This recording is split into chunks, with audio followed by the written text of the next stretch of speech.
ৰূপহী হাটত মন্ত্ৰী পীযুষ হাজৰিকাৰ নিৰ্বাচনী প্ৰচাৰ হাতীপাৰা নগৰানী খেলপথাৰত বিশাল নিৰ্বাচনী সভা বিজেপিয়ে সকলোৰে বাবে ভাল কাম কৰি আছে সেয়ে ভোট বিচাৰি আহিছো বুলি মন্তব্য মন্ত্ৰী পীযুষ হাজৰিকাৰ সাংসদ প্ৰদ্যুৎ বৰদলৈকো কটাক্ষ পীযুষ হাজৰিকাৰ সাংসদগৰাকীক জয়ী কৰাৰ পিছতো ৰাইজে এদিনো দেখা নাপালে সেয়ে এইবাৰ পঞ্চায়ত নিৰ্বাচনৰ প্ৰত্যুত্তৰ দিবলৈ ৰাইজ সাজু হৈছে বুলি মন্তব্য মন্ত্ৰীগৰাকী পীযুষ হাজৰিকাক সংগ দিয়ে বিধায়ক জিতু গোস্বামী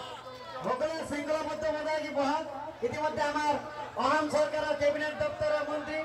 মহোদয় আহি পাইছেহি গতিকে ভাল কথা হৈছে আমিনুল ইছলামৰ দৰে মানুহে এই ঘটনাক কাশ্মীৰত যে মানুহ মৰিলে তাক ভাল পাইছে তাৰ বিপৰীতে ভাৰতবৰ্ষৰ বিভিন্ন মছজিদত ইয়াক গৰিহণা দি ধৰ্ণা দি ইয়াক গৰিহণা দি মানুহে প্ৰাৰ্থনা কৰিছে এইটো ভাল লক্ষণ আমি সকলো ৰাষ্ট্ৰবাদী হ'ব লাগে দেশৰ ক্ষেত্ৰত সকলো আমি এক হ'ব লাগে ভাল কথা হৈছে আমিনুল ইছলামৰ দৰে মানুহে এই ঘটনাক